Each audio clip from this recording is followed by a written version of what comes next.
Well, back in October, when they first announced the Fire TV Stick, myself being a Prime member, they offered it for $20 for 48 hours. How can you pass that up? I've actually been looking for something like this um, ever since this past summer when we got a new, more modern flat screen TV for my summer house. I've been thinking about um, getting one of these HDMI dongles because I share a Netflix account with a close friend of mine, and I am an Amazon Prime member. I'm obviously here on YouTube. You're seeing this video. There are just a number of streaming media services that I would absolutely love to have on the big screen and at the same time on the go. For 20 bucks, couldn't beat it. Well, the stick came today. Actually, it arrived yesterday, but I didn't get the mail until today. And it took me an hour to set up. Now, why did it take me an hour to set up? Well, I've got a 6-year-old TV that has the HDMI ports in the back. I know that these days, my summer house TV included, I don't think there's a single set that has the ports in the back. I think they all transferred over to the side because of the new smart TVs and the rising market for things like the Apple TV and the Roku and the Amazon Fire TV and TV Stick. I wish Apple would produce a TV Stick, to be honest. Once I got it set up, though, I spent the rest of the evening, roughly about 6 hours, toying with it and watching Amazon Prime videos, watching Netflix. So what are my first impressions? I absolutely love it. I've got Amazon Prime Video and Music. I've got Netflix. I installed PBS. Now, for those of you who want to install the PBS app, in order to get the best use out of it, you're going to have to register with pbs.org. It's a free setup, but the reason they want you to do that is when you input your zip code, for those of you who live in the United States, for those of you who live abroad, I do not believe the Fire TV Stick is available yet. But for those of you who live in the United States, if you put in your zip code, what that does is that tells the Fire TV Stick, okay, I live in this area. Is this your PBS station? You say yes. And PBS will communicate that to the app, and your Fire TV Stick will be tuned for PBS shows based in your area, which is really great because with the Fire TV Stick and the Roku and the Apple TV and the Google Chromecast and all of them, I think that we are seeing the beginning of the end for scheduled cable TV service and satellite. Given the evolution, let's just take just a general example. The evolution of the workplace where you can work anywhere at any time. Your boss may have you in for a meeting at 6 o'clock at night, or may have you staying late for and you might not be able to catch up for my personal example, I wouldn't be able to catch up on the PBS NewsHour if whoever I end up working for keeps me past 6.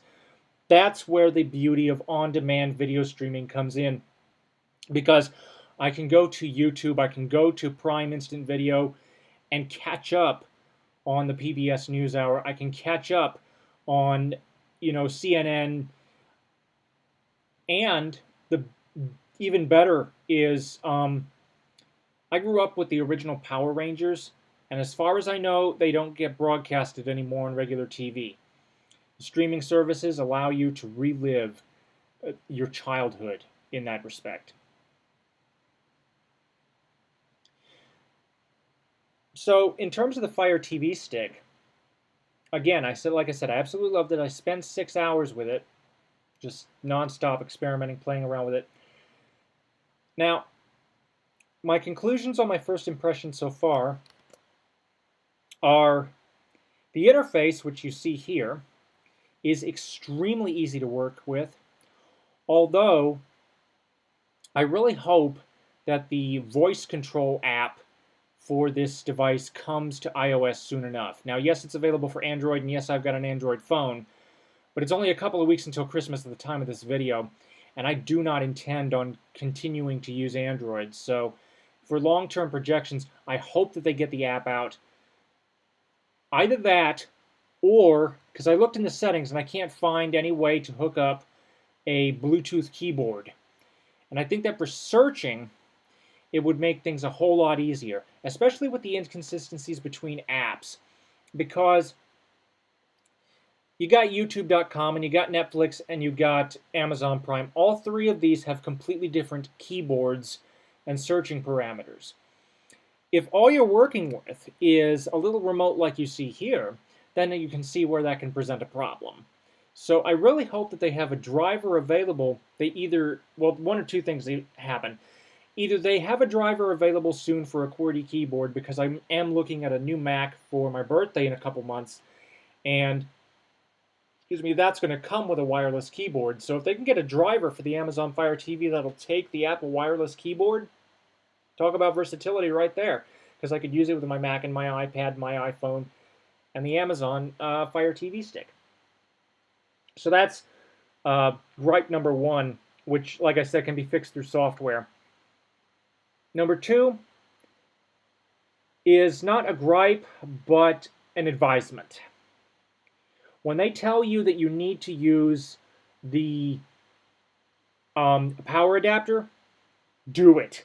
Do not attempt to power your TV through USB unless you're absolutely sure that it's got the power to effectively give you a consistent experience, okay? Because mine didn't. Actually, what I did was I plugged it into the USB on the cable box, because there are USB ports on my TV, but everything's in the back, and it's a 48-inch TV. So how do you expect me to be able to get back there to effectively, because this thing's sitting up on, you know, what would be effectively like an entertainment center or a cabinet kind of thing. So lifting that thing off would take at least 2 or 3 people or somebody taller than I am to get back there. I just didn't feel up to searching for the USB cable. But to be honest, I'm glad I didn't, because when I plugged it into the HDMI cable on my cable box, and the cable box is actually, I think it's newer than the TV itself. And that USB port would power the stick, but after about 5 or 10 minutes, it came back saying that it disconnected from the internet.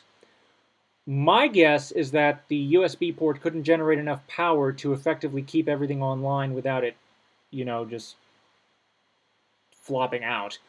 So if you can at all, do use the power adapter, number one. Number two, if you've got an older TV like I do and your HDMI port's in the back, definitely make use of that extender. The Fire TV stick does come with an extender, and I used it, and I'm glad I did. It's going to make it a lot easier to get the thing out when it comes time to, you know, head up to my summer house.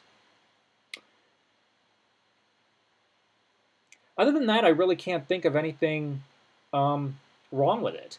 There are a couple of things that it recommended. On the box, there was an ad for the Smithsonian Channel, which I plan to get. And on the software itself, there was a recommendation for the History Channel. I plan to look into CNN, Tech TV, all kinds of different things. And for $20 as a Prime member, I mean, it's just beyond incredible. And in terms of using Prime, in your Prime Video subscription, I usually use mine on my iPad. I don't use it so much on my Mac, because Microsoft Silverlight tends to draw a lot of processing power for some reason. Maybe because of the act of streaming or some such. I don't know. I've got a 3-year-old MacBook Air, so so I don't really use it much on my computer, but I do use it on my iPad. When you compare the 48-inch screen of my TV to the 8-inch screen of the iPad, yes, I know it's technically 7.9, but I'm going to round up. There's just no comparison. It just looks so much better, sounds so much better.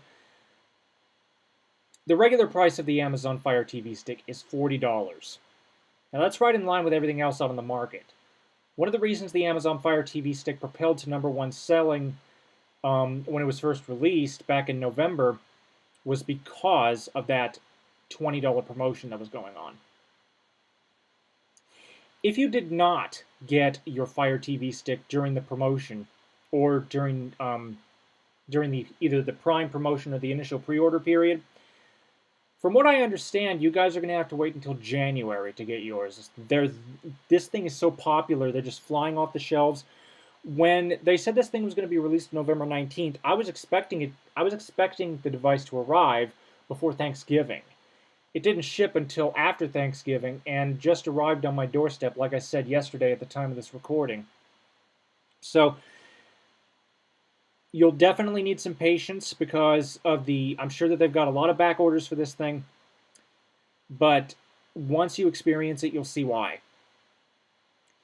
I have not tried any games beyond Tetris. And the only reason is because at the moment, I would like to keep an eye on my finances, build it up for the Christmas shopping season, obviously. So I want to keep an eye on them. But I definitely plan to try games like Sonic. Tetris worked really, really well, to be honest. The little circle pad is a really nice little controller. The only problem is you have left, right, and down. And for those of you who know what I'm talking about in regards to Tetris, for those of you who might not, left and right moves your piece, down accelerates the falling of the piece.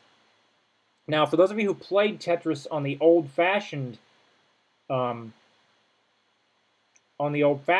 consoles like Nintendo Entertainment System, Game Boy, you'll know that A and B rotated your blocks. You could rotate it either clockwise or counterclockwise.